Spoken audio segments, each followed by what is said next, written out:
কেমন আছেন আপনারা? আমি শামীমা জিবা বলছি। আজকে আমার নিজের বাড়ি টরন্টোতে লেকশোর থেকে বলছি। একটা প্লেন আসতেছে, ওইটা একটু দেখাইলাম। কয়েক মানে 15-20 দিন আগে বাংলাদেশ থেকে ঘুরে আসছি। আসার পরেই তো খুবই সুন্দর আজকে ওয়েদার। একদম গাছে পাতা আসে নাই, কিন্তু দেখেন ওয়েদার খুবই সুন্দর। আর একটা প্লেন আমাদের এখান থেকে এয়ারপোর্ট খুবই কাছে, বেশি দূরে না। মানে লাকি আমি যে আমার বাসা থেকে এয়ারপোর্ট এই মানে 15 থেকে 20 মিনিট। যাই হোক, কোন দেশ থেকে যে প্লেন আসতেছে আসুক। আমার কয়েকদিন আগে আমিও বাংলাদেশ থেকে আসলাম। আচ্ছা, আজকে যেটা কথা, আজকে শনিবার, তা আমি এখন থেকে আবার ভিডিও করতে চাচ্ছি।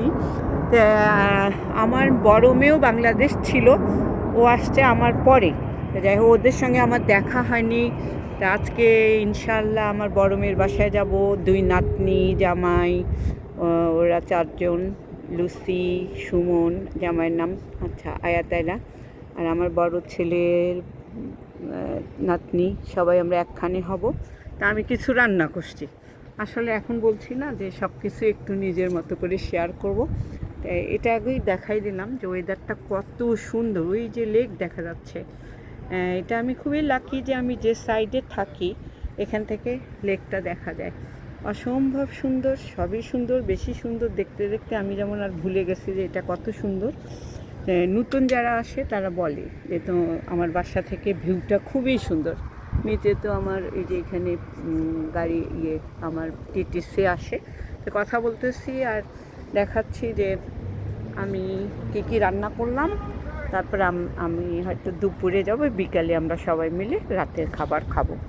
রান্না দেখাইতে পারি নাই, রান্না আবার দেখানো শুরু করব। রান্না এমন একটা জিনিস, রান্না দেখলে এমনিও ভালো লাগে। নিজেদের যা অভিজ্ঞতায় যেভাবে রান্না করি তাই দেখাবো। আগে প্রথমে এই যে আউটসাইড দেখাইলাম, সুন্দর একটা নীল গাড়ি নিচে। আচ্ছা, এই যে অন্টারিও লেক, বারবারই আসলে এই লেকটায়। এই যে তো সামারে এখন সবাই বের হয়েছে আজকে। আমার বাগানও করতে হবে, স্নো চলে যাওয়ার পর যা হয়। আচ্ছা চলে না, খাবারটা দেখাই। রান্না করছি সব ঢাকা, তা একটা একটু করে খুলে দেখাতে চাই। এটা হইল প্রথমে গরুর মাংস। গরুর মাংস আলু দিয়ে,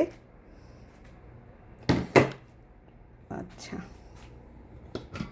তারপর মুরগির বুকের মাংস দিয়ে একটু চাইনিজ করে রান্না করছি, মাশরুম দিয়ে। এই রেসিপিটা মোটামুটি চাইনিজের মতো। আসলে রান্না যে কোনোভাবেই করা যায়, যে কোনো জিনিসই তো খাওয়া যায়। আর এইটা হলো ডিমের কোরমা। অনেকে কোরমা তো পছন্দই করে। আচ্ছা, তাহলে গরুর মাংস, বুকের মাংস দিয়ে, মাশরুম দিয়ে, আর ডিমের কোরমা। আর আমি নিজেই খুবই সবজি পছন্দ করি, সবজি ছাড়া আমার মানে ভালোই লাগে না। একটা সবজি, ঠিক আছে। আর কাবাব, এটা টুনার কাবাব। টুনার একটা ভালো জিনিস যে টুনার কাবাব এখানে টুনা ক্যানে না, এটা কি বলবো, একটু ছোট কৌটার মধ্যে পাওয়া যায়।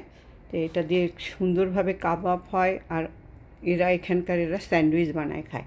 তাহলে আমার হচ্ছে গরুর মাংস, মুরগির বুকের মাংস, আর ডিমের কোরমা, তারপরে এইটা হলো কাবাব, এটা সবজি।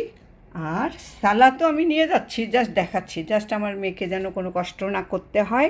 তবে আমি ওকে বললাম পোলাও রান্না করে নিয়ে যাই। তা আমার বাসায় হলো তিলদা চাল। তা তিলদা চালের পোলাও ভালো হয়, কিন্তু আমার মেয়ে জামাই সুমন ও আবার কালিজিরা পছন্দ করে। তা আমি বললাম আচ্ছা, তোমার বাসায় যেয়ে আমি কালিজিরা চালের পোলাও রান্না করব। তো এখন বক্সে ভরাইনি, তার আগে রান্নার সবগুলি দেখাইলাম। এই তো কিসের জন্য সব কিছুই শেয়ার করতে চাই এখন থেকে। আর যেহেতু ইউটিউব চ্যানেল খুলছি, চাই আপনারা সাবস্ক্রাইব করবেন। আমার ভিডিও আরও ইনশাল্লাহ ভালো বানাবো। মানে ভালো বলতে কি, যে রান্না দেখতে সবাই পছন্দ করে। ইনশাল্লাহ বাঙালি রান্না, ভর্তা টর্তা, এগুলি যে পরবর্তীতে আমার মেয়েরাও যেন আমার রান্না দেখে করতে পারে। তা এখন এই তো, সবাই ভালো থাকবেন, সুস্থ থাকবেন। সবসময় তো আর ভালো থাকা যায় না, আমরা চেষ্টা করি সব কিছু মিলেই। নিজে ভালো থাকবেন, অন্যকে ভালো রাখবেন। আর আমার যেহেতু চ্যানেলের নাম গুড মুড, আমরা ট্রাই করব যত সমস্যার মধ্যেই আমাদের মুডটাকে ভালো রাখি। এই পর্যন্তই আজকে।